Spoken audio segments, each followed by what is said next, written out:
In late August, Akutami Gege gave the Jujutsu Kaisen fandom a collective heart attack by announcing that the beloved manga would be ending by the end of September. So there's no better time to get inside the head of the brilliant mastermind behind the cursed universe that has captivated fans for years. But seriously, who is Akutami Gege? It's a question worth asking given that almost nothing is known about the person behind the name, which, by the way, is a pseudonym. We'll try and fix that information vacuum for you today by delving deep into the psyche of the elusive mangaka, drawing insights straight from their magnum opus Jujutsu Kaisen. So buckle up as we unravel the mysterious case of Akutami Gege right here on ViniiTube Kai.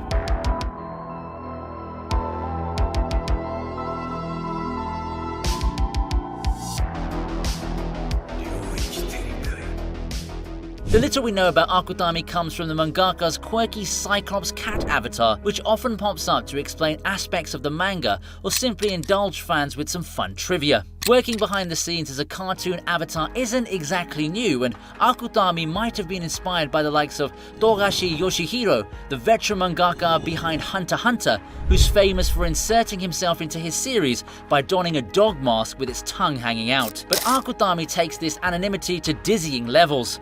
The elusive mangaka doesn't make any public appearances, and their avatar doesn't even show up in Jujutsu Kaisen's plot, despite the work's raging popularity. With that said, keeping their identity strictly under wraps hasn't stopped Akutami from having fun with the avatar, which has evolved and taken new forms over time. It first appeared in 2015 in Akutami's one-shot manga, Number 9, where it was unmasked and depicted as a woman. This set off a frenzy of speculation about the author's gender, but later, Akutami showed up on the TV show Mando Kobayashi dressed as Mekamaru, and the male voice heard during the interview had fans doing a double take. Like, wait, is Akutami-sensei actually a guy? Adding to the mystery, Akutami is rumored to have mentioned attending a private boys' school. Was this a clever red herring or the truth?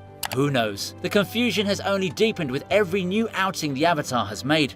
The mischievous, one-eyed cat has been seen raising a paw at times or flaunting a bizarre alien tail, giving fans a sense of foreboding, especially since Akutami has been killing off fan-favourite characters left and right. No matter how cute the Cyclops cat might seem, we're not to be fooled. It's keeping us on our toes, just like the eccentric person behind it. Before we get lost in solving the riddle that is Akutami Gege, let's start with what we know, the cold, hard facts. Before blowing up the manga scene, Akutami worked as an assistant on Kano Yasuhiro's Kiss Death manga. In 2014, Akutami dropped the one-shot Kamishiro Sosa in Jump Next, followed by 2 versions of Number 9 in Jump Next and Weekly Shonen Jump. This is when we first saw Akutami's author profile with the unmasked cat avatar and some basic info. Born in 1992 in Tohoku, northern Japan, Akutami's favourite manga is Daizo Mote King Saga, a story that falls on the naughty spectrum. Talk about cheeky, eh? Fast forward to 2016 and Akutami released another one-shot, Nikai Bongai Barabajura. This work was nominated for Jump's Golden Future Cup, a competition for first-time authors and a clear sign of the mangaka's rising genius. Then in 2017, the journey truly kicked off with the release of Tokyo Metropolitan Curse Technical School, which would later be retitled Jujutsu Kaisen 0, Jujutsu High. From there, it was a straight shot to the top with the full serialization of Jujutsu Kaisen in Weekly Shonen Jump the next year. And through it all, the Cyclops cat kept popping up in the manga panels, taking over the minds of Jujutsu Kaisen fans everywhere as the true face of Akutami Sensei. Exploring the early works of Akutami, it's fascinating to see the seeds of what would eventually bloom into Jujutsu Kaisen scattered throughout the one-shots. Each story is weirder than the last, all wrapped up in that supernatural flavour we've come to know and love. In Kamishiro Sosa, for instance, the characters investigate an island that's been sealed off by a giant lid, which is not a full-blown barrier technique from Jujutsu Kaisen yet, but you can see where Sensei was heading. Then there's Number 9, where we see a familiar play on opposites like light and dark, life and death. Here humans have a front and back, where the back is a ghoul-like creature that acts like a guardian or weapon, which is most certainly a nod to the curse techniques we see in Jujutsu Kaisen. Even the art style starts to give off a familiar vibe with the hero. 9 resembling a mashup of Itadori Yuji and Fushiguro Megumi. By the time we get to the fourth one-shot, Nikai Bongai Baruburu Jura, the art feels like a rough draft of Jujutsu Kaisen. You've got a squat version of Itadori and Zenin Maki, complete with nostalgic school uniforms taking on monstrous gaijus. It's like seeing a prototype of what would become the series we know today. It's clear that Akutami was having a blast with these stories, experimenting and pushing the limits of creativity. It's no wonder the mangaka fiercely guards their privacy. Only someone with a true untamed spirit could break away from conventional storytelling tropes with such fearless originality. However, no matter how much someone might want to stay hidden, they can't help but leave traces of themselves in their work, just like cursed spirits leaving residuals. Sure enough, Akutami is no exception. Take a closer look and you'll find a treasure trove of information about the author hidden in the manga's pages. The most obvious of these is Akutami's fascination with the supernatural and occult. Even in the one-shots, Akutami was already toying with the idea of gods versus humanity and the eternal dance between light and shadow, or good and evil within people. It's safe to say that the concept of cursed spirits in the Jujutsu Kaisen universe likely evolved from the ghouls in number 9, which emerge from the backs of humans, somewhat like guardian angels in Christianity. But unlike angels, curses are born from the negative emotions humans accumulate over time, festering until they explode after death. In Jujutsu Kaisen, the power system is intricately woven with supernatural and mythological elements, tapping into a beloved trope in shonen manga. Like many legendary mangaka, Akutami doesn't stray far from familiar sources, drawing heavily on Japanese yokai or ghostly lore and the fascinating rites of exorcism practiced in the real world, like onmyodo or spellcasting rooted in Shinto and Buddhist traditions. Take Fushiguro's use of shikigami. Shikigami are an essential part of an onmyoji's toolkit used for divination and exorcism. Or consider the night parade of 100 demons orchestrated by Geto Suguru in Jujutsu Kaisen 0. This is, in fact, an ancient legend that's been depicted in many art forms, from literature to visual arts. Another example is the Cursed Womb death paintings, which are derived from an actual Buddhist practice of observing the 9 stages of decay after death. In Japan, these stages are depicted in paintings known as gusozu. But what could have been just another run-of-the-mill supernatural comic gets a serious upgrade thanks to Akutami's unique mix of contemporary themes like urban legends and cursed spirits born from natural disasters or diseases. Yep, we're talking about the unregistered special-grade cursed spirits aligned with pseudo-ghetto, namely Jojo, Hanami, and Dagon. Jojo and Hanami were born from humanity's collective subconscious fear of volcanic eruptions and land-based natural disasters. Dagon emerged from the fear of water-based disasters. Here's a fun bit of trivia for you. Did you know that Akutami based Dagon's design on H.P. Lovecraft's maritime horror story Dagon, which draws inspiration from the ancient Mesopotamian and Canaanite fish god Dagon, the deity of the sea? This tells us that Akutami is one well-read individual. But honestly, are we even surprised? Speaking of urban legends, let's talk a bit about the addiction of Kuchisake Onna, or slit-mouthed woman, to Geto's arsenal of cursed spirits. But instead of going for that traditional ukiyo-e art style often seen in depictions of Japanese apparitions, this spirit is drawn more like something straight out of a pop culture supernatural horror film. Think Ju-on, The Grudge. Mind you, Akutami isn't just playing around with the ghouls. The addition of historical figures into the plot gives the story a massive boost. It takes Jujutsu Kaisen from turning into a collection of spooky fables and bedtime stories to something grounded in reality, adding that extra wow factor. Can you guess which 2 characters in the series are based on real people? It's Sugawara Michizane and Sukuna, the king of curses himself.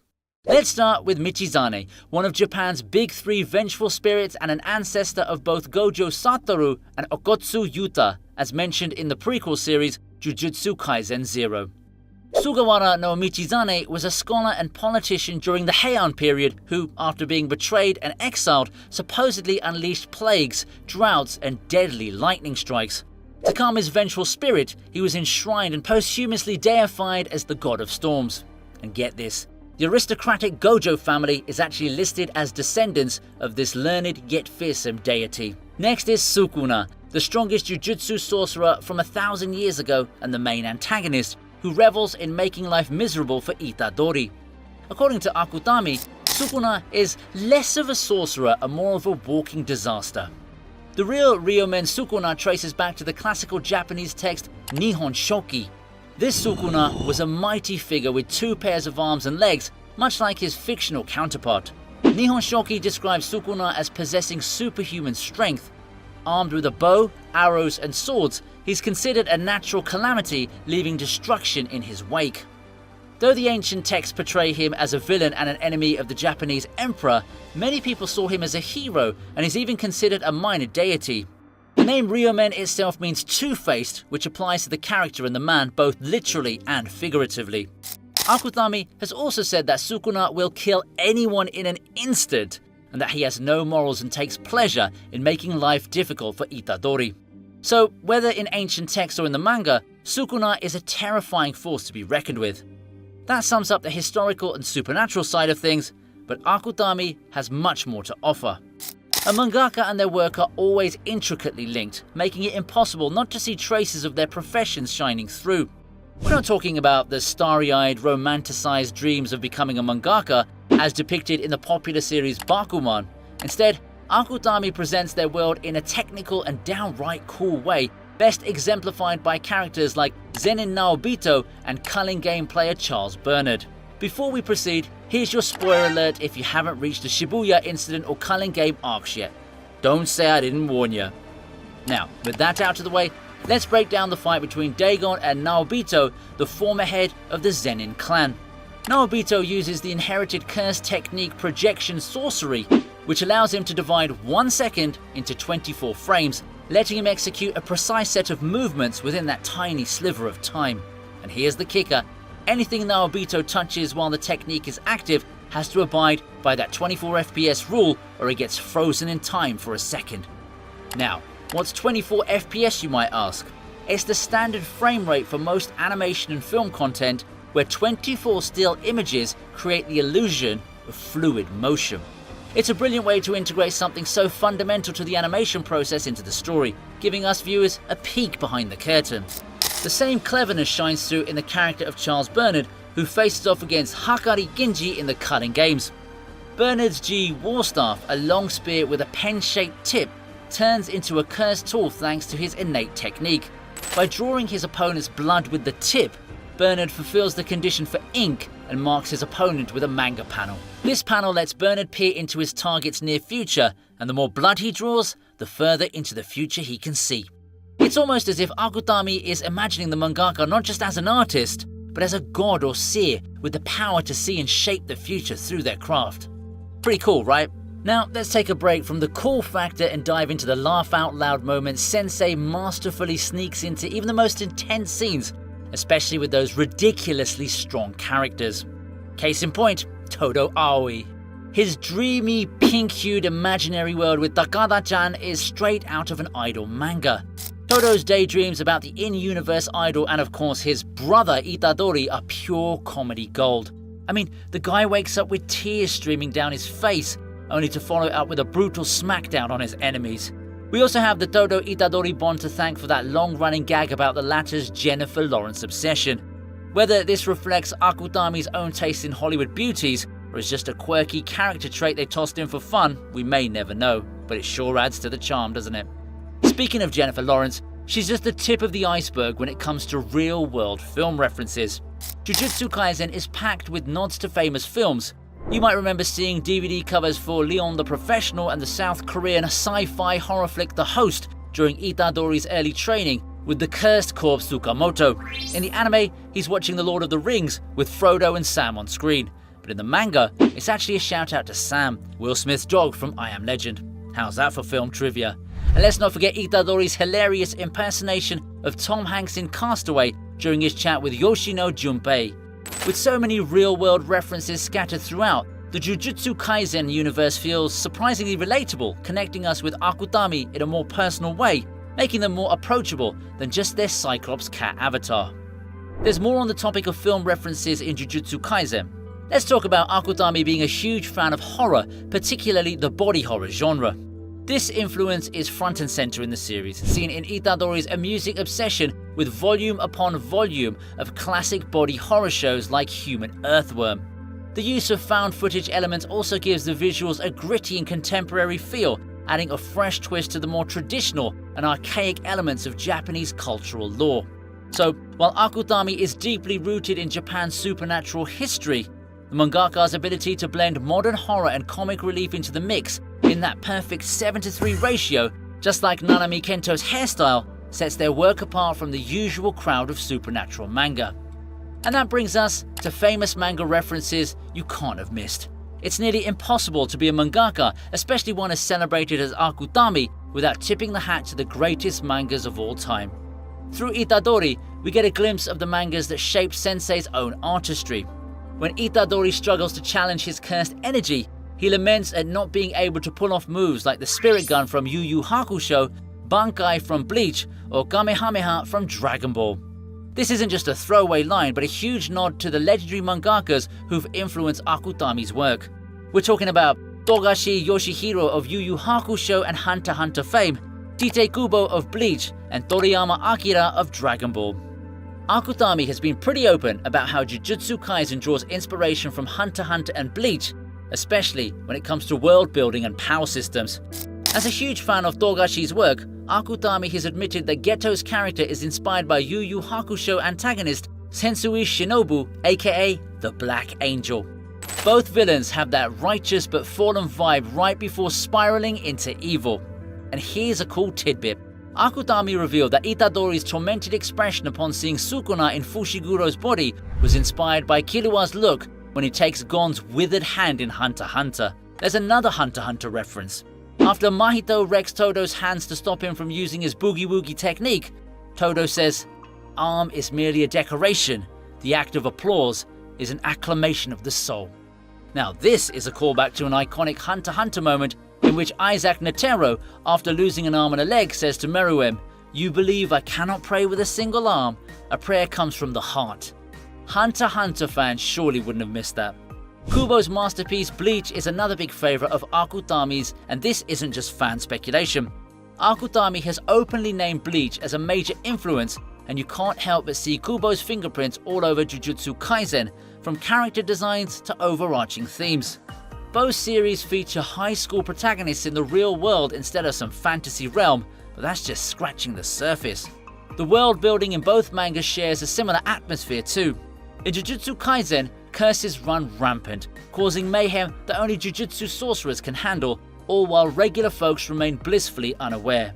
It's a lot like Bleach, where vengeful spirits or hollows are exorcised by Shinigami, with the sleepy town of Karakura none the wiser. The concept of influential clans also echoes between the two series. In Jujutsu Kaisen, you have the Gojo, Zenin, and Gamo clans dominating the Jujutsu world, much like Bleach's Soul Society is governed by the Central 46 and the Four Noble Families. The two mangas also deploy the popular half-other trope. Itadori's struggle with Sukuna parallels Ichigo's internal battle with his inner hollow. Both protagonists gain immense power from their other half, but at the risk of losing control. Whatever Akutami is doing with the Itadori-Sukuna dynamic, especially as the story progresses, is seriously intriguing. Let's not forget the character designs that seem to have a lot in common. Akutami has mentioned in interviews that Todo is a homage to the super strong Zaraki Kenpachi. Beyond that, Principal Gakuganji from Kyoto Jujutsu High bears a striking resemblance to head commander Genryusa Yamamoto. Itadori has shades of Ichigo, and Principal Yaga looks a bit like 7th Squad Captain Tetsuzeimon Iba. It's like a fun game of spot the double, and we must say that Akutami plays it well. The references don't stop there. Akutami's deep dive into the mangaverse is nothing short of impressive, although I guess that's to be expected. Another of the big three manga that finds its way into Akutami's world is of course Naruto. Itadori and Fushiguro's natural camaraderie is similar to the dynamic between Naruto and Sasuke. What's more, Akutami has stated that he gave Itadori his distinctive red scarf as a nod to Naruto's iconic neck-covering jacket, while Fushiguro clearly resembles Sasuke in appearance and demeanor. However, Akutami has clarified that Itadori and Fushiguro don't engage in conflicts like Naruto and Sasuke because they're best friends and not rivals. Now, for a real surprise, Sensei revealed that Tobitake Tombo, a minor character from Naruto, provided the blueprint for Gojo's design. There are also undeniable similarities between the legendary mentors Kakashi and Gojo that we just can't ignore. Both share a cool, laid-back style, incredible skill, and unwavering dedication to fight evil. With their distinctive white hair, unique ocular abilities, and eye masks, the commonalities are striking. Fans say the two are similar even in terms of laziness. Plus, both mentor-student groups comprising two males and a female whose personalities often mirror each other. Fushiguro's aloofness and occasional irritability are reminiscent of Sasuke, yet both are reliable in times of need. Only those of us who grew up reading or watching the Big Three can fully appreciate Akutami's deep love for them. The fact that Sensei is so open about these references and influences isn't only admirable, but incredibly modern and youthful, a combination perfect for taking on the helm of the next-gen shonen genius. Moving on to another heavyweight in the manga world, Araki Hirohiko's Jojo's Bizarre Adventure, which provides the foundation for an all-time fan favorite Nanami, aka Nanamin. Nanami's character is based on Gira Yoshikage, the main antagonist of Diamond is Unbreakable.